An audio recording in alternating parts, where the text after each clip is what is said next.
नमस्कार दोस्तों, स्वागत है आप सभी का आपके अपने YouTube channel online study DK में। और आज हम देखने वाले यहाँ पर पर्यावरण अध्ययन के 30 अति महत्वपूर्ण प्रश्नों का एक प्रैक्टिस सेट जो कि उपयोगी होगा आने वाली आपकी टेट एग्जाम 2022 के लिए। दोस्तों यहाँ पर प्रश्न काफ़ी सिलेक्टेड हैं और विभिन्न ऑनलाइन टेट एग्जाम में ये क्वेश्चन पूछे भी जा चुके हैं, तो इसलिए प्रश्न काफ़ी महत्वपूर्ण है और इन प्रश्नों के माध्यम से आप अपना आकलन ज़रूर कीजिएगा। तो आइए और बढ़ते हैं इन 30 प्रश्नों की और देखते हैं इसी प्रैक्टिस सेट को। फर्स्ट क्वेश्चन की बात करते हैं। यहाँ पर पहचानना है गलत कथन को। गलत कथन की पहचान कीजिए। 4 विकल्प आपके सामने हैं, आप भी उत्तर अपना कमेंट्स में जरूर दे सकते हैं। इकोटोन 2 पारिस्थितिक तंत्र के बीच का संक्रमणकालीन क्षेत्र है। और दूसरा यहाँ पर है इकोटोन में प्रजातियों की संख्या कम होती है। थर्ड है कोर प्रभाव इकोटोन में पाया जाता है और इकोटोन में एक प्रजाति की संख्या अधिक हो सकती है। तो देखिए, यदि हम बात करें तो 2 पारिस्थितिक तंत्र होते हैं। जैसे मान लिया जाए कि यहाँ पर एक पारिस्थितिक तंत्र ए है और दूसरा पारिस्थितिक तंत्र ये बी है। अब इसमें आप जो सी वाला एरिया देख पा रहे हैं, तो यहाँ पर ये जो है ये है सी वाला हिस्सा जो दोनों का संक्रमणकालीन क्षेत्र है, इसे हम कहेंगे इकोटोन। अब देखिए, एक पारिस्थितिक तंत्र ए और दूसरा यहाँ पर बी है, तो दोनों का मिला जुला रूप हम देख पा रहे हैं इस सी वाले हिस्से में। तो निश्चित रूप से यहाँ पर प्रजातियों की संख्या क्या होगी, ज़्यादा होगी, कम नहीं होगी इसमें। तो यहाँ पर यदि हम देखें तो इकोटोन में प्रजातियों की संख्या ज़्यादा होती है। तो इसमें गलत यहाँ पर कथन जो है वो है ऑप्शन नंबर सेकेंड, जो बता रहा है इकोटोन में प्रजातियों की संख्या कम होती है। तो कम नहीं होती है, ज़्यादा होती है ना। तो यहाँ पर हम कह सकते हैं ऑप्शन सेकेंड यहाँ पर गलत होगा। चलिए आगे बढ़ते हैं अगले प्रश्न की ओर। कौन से जीव अपघटक हैं? तो यहाँ पर अपघटक की बात करें विषाणु, और दूसरा है विषाणु एवं जीवाणु, थर्ड है कवक एवं जीवाणु और फोर्थ है विषाणु, जीवाणु और कवक। तो यहाँ पर यदि हम बात करें तो जीव जो अपघटक हैं तो उसके अंतर्गत शामिल होते हैं कवक एवं जीवाणु। ऑप्शन थर्ड होगा यहाँ पर इस प्रश्न के लिए उत्तर, क्योंकि ये जो जीव होते हैं ये हमारे पर्यावरण में अपघटक की भूमिका निभाते हैं और जो भी वस्तुएं होती है सड़ी गली उनको ये अपघटित करते हैं और हमारा जो प्राकृतिक चक्र होता है उसको ये पूर्ण करते हैं। आगे बढ़ते अगले प्रश्न की ओर। वह प्रक्रिया जिसमें पारिस्थितिक तंत्र एक समय अवधि के पश्चात परिवर्तित होते हैं, यह प्रक्रिया क्या कहलाती है? तो ये प्रक्रिया हम पारिस्थितिक परिवर्तन, पारिस्थितिक संक्रमण, पारिस्थितिक निम्नीकरण और पारिस्थितिक अनुक्रमण। तो यहाँ पर देखिए, ये जो प्रक्रिया होती है इसे हम पारिस्थितिक अनुक्रमण के नाम से जानते हैं। ऑप्शन जो फोर्थ होगा ये यहाँ पर हमारा उत्तर होगा। आगे बढ़ते हैं अगले प्रश्न की ओर। भारत में शंकुधारी वन कहाँ देखे जा सकते हैं? पूर्वी हिमालय क्षेत्र, अरावली क्षेत्र, गंगा के मैदान या फिर है तटीय क्षेत्र। तो यहाँ पर बात करें तो भारत में शंकुधारी वन जो हैं ये देखे जाते हैं पूर्वी हिमालय क्षेत्र के अंतर्गत। ऑप्शन जो फर्स्ट होगा वो यहाँ पर होगा इसके लिए उत्तर। सुरक्षा का अधिकार, सूचित करने का अधिकार, चुनने का अधिकार और सुने जाने का अधिकार सभी भाग हैं। तो यहाँ पर सुरक्षा, सूचना और चुनने का अधिकार, सुने जाने का अधिकार, ये सभी एक नैतिक आचार संहिता, उपभोक्तावाद, सामाजिक उत्तरदायित्व या आचार विचार। तो यहाँ पर यदि हम बात करें तो ये जो सभी भाग होते हैं ये उपभोक्तावाद के भाग होते हैं। ऑप्शन सेकेंड होगा यहाँ पर इसके लिए उत्तर। आगे बढ़ते हैं। एक झील में द्वितीय पोषक स्तर है, तो एक झील में द्वितीय पोषक स्तर कौन सा है? पादप प्लवक, जंतु प्लवक, बैंथोस या फिर है मछलियाँ। तो यहाँ पर हम बात कर रहे हैं एक झील के द्वितीय पोषक स्तर की। तो उसमें जो जंतु प्लवक होंगे ये उसमें द्वितीय पोषक स्तर के रूप में रहेंगे। चलिए आगे देखें। एक समुदाय जो स्थिर एवं जलवायु के साथ में संतुलन स्थापित कर ले जाना जाता है, तो उस समुदाय को हम क्या कहते हैं? जो स्थिर एवं जलवायु के साथ में संतुलन स्थापित कर लेता है। तो इसे प्रथम अन्वेषक समुदाय, सेरल समुदाय, चरमोत्कर्ष समुदाय या फिर है मिश्रित समुदाय। तो देखिए, ये जो समुदाय होगा जो स्थिर होगा और जलवायु के साथ में संतुलन स्थापित कर लेगा, तो इसे जाना जाएगा चरमोत्कर्ष समुदाय के रूप में। ऑप्शन थर्ड होगा इसके लिए उत्तर। आगे बढ़े अगले प्रश्न को देखें तो एक भूमि की एकल इकाई का अपवहन तंत्र के साथ में प्रबंधन जिसमें मृदा एवं जल प्रबंधन भी सम्मिलित हो, वनस्पति क्षेत्र का विकास क्या कहलाता है? सिंचाई, भूदृश्य नियोजन, संधारणी विकास, वाटर शेड प्रबंधन, तो इसे हम यहाँ पर कहेंगे वाटरशेड प्रबंधन। ऑप्शन जो फोर्थ होगा ये यहाँ पर इसमें उत्तर होगा। चलिए आगे बढ़ते हैं अगले प्रश्न की ओर। अगला प्रश्न आता है, हिमालय क्षेत्र में भूस्खलन खतरा किसके परिणाम स्वरूप होता है? तो हिमालय क्षेत्र में भूस्खलन का जो खतरा होता है ये परिणाम स्वरूप है सड़कों में कटाव के कारण या फिर भूकंपीय गतिविधि, वनों की कटाई, शहरीकरण। अब यहाँ पर हमें सही उत्तर का चयन इसमें करना है। क्या केवल एक सही है? केवल एक और दो सही है। थर्ड है केवल एक, दो, तीन सही है। और फोर्थ है कि चारों ही सही है। कहने का मतलब पहला, दूसरा, तीसरा और चौथा। तो बिल्कुल यहाँ पर हम सड़कों में कटाव के कारण भी भूस्खलन हो सकता है, भूकंप गतिविधि के कारण भी हो सकता है, वनों की कटाई से भी और शहरीकरण से भी। तो यहाँ पर ऑप्शन नंबर फोर्थ हो जाएगा इसके लिए उत्तर। आगे बढ़ते हैं अगले प्रश्न की ओर। खनन के पश्चात उसी भूमि के मूल अवस्था या उससे भी बेहतर अवस्था की ओर लौट जाने की प्रक्रिया क्या कहलाती है? पुनर्सज्जा, पुनर्जनन, क्रांति, भूमि उद्धार। तो यहाँ पर इसे हम कहते हैं ऑप्शन फोर्थ जो होगा भूमि उद्धार, ये हमारा इसमें उत्तर होगा। चलिए, बेर, बबूल, नीम ऐसे वनस्पति के उदाहरण हैं जो निम्नलिखित में से किस प्रकार के वन पाए जाते हैं?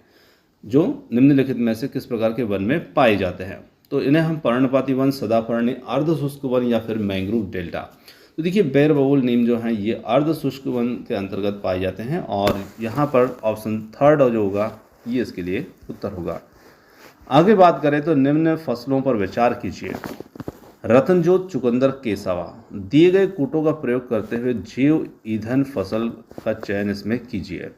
तो यहाँ पर क्या ये जो फसल है जैव ईंधन के रूप में कौन सी इस्तेमाल होती है? केवल एक है, एक और दो है, या थर्ड में एक और तीन है, और फोर्थ के अंतर्गत आ रहा है एक, दो या फिर तीनों है। तो यदि हम यहाँ पर बात करें तो ये जो तीनों फसलें होती है जिसमें रत्नजोत, चुकंदर, केसावा, तीनों ही यहाँ पर जैव ईंधन के रूप में इस्तेमाल होती है। ऑप्शन थर्ड होगा, सॉरी फोर्थ होगा इसके लिए उत्तर।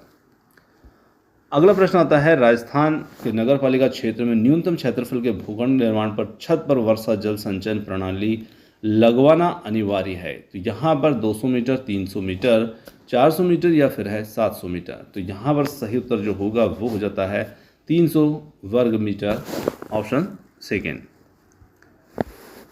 आगे बढ़े अगले प्रश्न की ओर बात करें तो एकांशिक रूप से परिबद्ध तटीय क्षेत्र जिसमें एक से अधिक नदी बहती हो, जिसका समुद्र से भी संपर्क हो, क्या कहलाएगा? ज्वार, नदमुख, धारा, खाड़ी या फिर उसे हम झील कहेंगे। तो यहाँ पर ऑप्शन नंबर फर्स्ट जो होगा ज्वार, नदमुख ये कहलाता है। ऑप्शन फर्स्ट होगा इसके लिए उत्तर। आगे देखिए, निम्नलिखित में से कौन सा कीटनाशक नहीं है? यहाँ पर है मेटाल्डिहाइड, डीडीटी, मेलाथायोन और या फोर्थ है बीटा हाइड्रॉक्सी ब्यूटाराइक अम्ल। तो यहाँ पर कीटनाशक के रूप में हमें देखना है तो यहाँ पर फोर्थ जो होगा बीटा हाइड्रॉक्सी ब्यूटाराइक अम्ल, ऑप्शन फोर्थ इसके लिए उत्तर होगा। आगे बात करें सौर ऊर्जा, जल विद्युत शक्ति, वायु एवं भूतापी ऊर्जा किसके उदाहरण हैं? अनवीकरणीय ऊर्जा, नवीकरणीय ऊर्जा, नाभिकीय ऊर्जा या फिर चुंबकीय ऊर्जा। तो यहाँ पर बात करें हम तो नवीकरणीय ऊर्जा के ये उदाहरण है। ऑप्शन सेकेंड होगा इसके लिए सही उत्तर, क्योंकि सौर, जल और वायु को हम फिर से इनकी ऊर्जा को हम फिर से प्राप्त कर सकते हैं। तो यहाँ पर ऊर्जा हमारी जो होगी नवीकरणीय ऊर्जा के रूप में रहेगी। चलिए आगे बढ़े। भारत में किस प्रकार के वन अधिकतम प्रतिशत में पाए जाते हैं? तो यहाँ पर है उष्णकटिबंधीय नम पर्णपाती वन, उष्णकटिबंधीय वर्षा सदाबहार वन या सब अल्पाइन एवं अल्पाइन वन, और फोर्थ है उष्णकटिबंधीय कांटेदार वन। तो यहाँ पर हम बात करें भारत में जो वन अधिकतम प्रतिशत में पाए जाते हैं वो हैं उष्णकटिबंधीय नम पर्णपाती वन। फर्स्ट विकल्प होगा इसके लिए उत्तर। अगला प्रश्न आता है, निम्न में से कौन से कोयले में अधिकतम कार्बन और कैलोरी मान होता है? तो यहाँ पर है बिटुमिनस कोयला, लकड़ी का कोयला, लिग्नाइट या फिर है एंथ्रेसाइट। तो यहाँ पर यदि हम देखें तो इसमें जो ऐसा कोयला जिसमें अधिकतम कार्बन और कैलोरी मान होता है वो होता है एंथ्रेसाइट कोयला। ऑप्शन फोर्थ होगा इस प्रश्न के लिए सही उत्तर। आगे देखिए, नाइट्रोजन उर्वरक की अधिकता से होता है तो यहाँ पर क्या होगा? वृद्धि समस्याएं, फल लगने की समस्याएं, कीट समस्याएं या फोर्थ है ये सभी। तो यहाँ पर हमारा सही उत्तर जो होगा नाइट्रोजन उर्वरक की अधिकता से जो होता है वो होता है ऑप्शन नंबर फोर्थ, ये सभी। आगे बढ़े, पर स्थानीय संरक्षण हेतु प्रयुक्त किया जाता है सभी पादपों में सभी जंतु, या फिर संकटग्रस्त पादप एवं जंतु, या फिर फोर्थ है दोनों सभी पादप एवं सभी जंतु। तो देखिए, पर स्थानीय संरक्षण में संरक्षण हेतु प्रयुक्त किया जाता है संकटग्रस्त पादप एवं जंतुओं को यहाँ पर संरक्षण हेतु प्रयुक्त किया जाता है। ऑप्शन थर्ड होगा इस प्रश्न के लिए उत्तर। अगला प्रश्न आता है, भारत में वन्य जीव सप्ताह मनाया जाता है। काफ़ी महत्वपूर्ण प्रश्न, अक्सर पूछा जाता है कि भारत में वन्य जीव सप्ताह कब मनाते हैं। अक्टूबर के पहले सप्ताह में, अक्टूबर के द्वितीय सप्ताह में, सितंबर के पहले सप्ताह में, या फिर 4 सितंबर के द्वितीय सप्ताह में। तो यहाँ पर है अक्टूबर के पहले सप्ताह में इसे मनाया जाता है। फर्स्ट विकल्प होगा इसके लिए यहाँ पर उत्तर। निम्न में से किसकी संख्या खाद्य श्रृंखला में सर्वाधिक होती है। तो यहाँ पर है उत्पादक, प्राथमिक उपभोक्ता, द्वितीय उपभोक्ता, या फिर है अपघटक। तो यहाँ पर सही उत्तर होगा इसके लिए अपघटक। फोर्थ विकल्प होगा इस प्रश्न के लिए सही उत्तर। आगे बात करें तो भारत सरकार के द्वारा बाघ परियोजना किस वर्ष प्रारंभ की गई थी। यहाँ पर है 1970, 1973, 1977, या फिर है 2000। तो यहाँ पर बाघ परियोजना जो थी ये प्रारंभ की गई थी वर्ष 1973 में। चलिए आगे बढ़ते हैं अगले प्रश्न की ओर। रामसर सम्मेलन जाना जाता है। तो रामसर सम्मेलन किसके लिए जाना जाता है। वन भूमि संरक्षण के लिए, जैव विविधता संरक्षण के लिए, वन संरक्षण, या फिर मृदा संरक्षण के लिए। तो यहाँ पर रामसर सम्मेलन जो है ये जाना जाता है वन भूमि संरक्षण के लिए। ऑप्शन फर्स्ट होगा इसके लिए उत्तर। भारत का जैव विविधता अधिनियम संसद के द्वारा किस वर्ष पारित किया गया था। यहाँ पर वर्ष 1999, 2014, 2000 या 2002। तो यदि हम बात करें तो ये जो है ये पारित किया गया था संसद में वर्ष 2002 में। ऑप्शन फोर्थ जो होगा ये इस प्रश्न के लिए उत्तर होगा।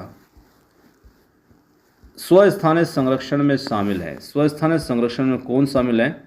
जैवमंडल संरक्षण, राष्ट्रीय उद्यान, वन्यजीव अभ्यारण्य, पवित्र जंगल। तो यहाँ पर इस प्रश्न के लिए सही उत्तर क्या होगा। तो देखिए, यदि हम स्वस्थानीय संरक्षण की बात करें तो इसमें जैवमंडल संरक्षण, राष्ट्रीय उद्यान, वन्यजीव अभ्यारण्य, पवित्र जंगल, ये चारों ही आते हैं और इसके लिए चौथा विकल्प होगा इसके लिए सही उत्तर। चलिए आगे बढ़ते हैं अगले प्रश्न की ओर। भारत को कितने जैव भौगोलिक क्षेत्रों में विभाजित है। तो भारत कितने जैव भौगोलिक क्षेत्रों में विभाजित है। 5, 10, 15 या 20। तो यहाँ पर उत्तर हो जाता है 10। आगे देखेंगे अगला क्वेश्चन आता है, CITES क्या है। तो यहाँ पर CITES जो है ये क्या है। संकटापन्न प्रजातियों के लिए एक अंतर्राष्ट्रीय व्यापार के लिए सम्मेलन, संकटापन्न प्रजातियों के लिए व्यापार में भारत केंद्र। थर्ड है पर्यावरण वैज्ञानिकों को प्रशिक्षित करने के इरादे से केंद्र। और फोर्थ है प्रौद्योगिकी और पर्यावरण विज्ञान का केंद्रीय संस्थान। तो यहाँ पर यदि हम बात करें तो ये यहाँ पर रहेगा संकटापन्न प्रजातियों के लिए अंतर्राष्ट्रीय व्यापार के लिए सम्मेलन। ऑप्शन फर्स्ट होगा इस प्रश्न के लिए सही उत्तर।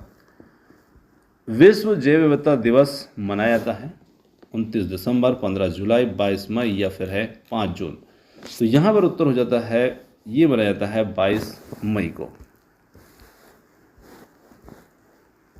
भारतीय वन्यजीव संरक्षण अधिनियम किस वर्ष पारित हुआ था। तो यहाँ पर बात करें भारतीय वन्यजीव संरक्षण अधिनियम की तो 1960, 1965, 1970, या फिर है वर्ष 1972।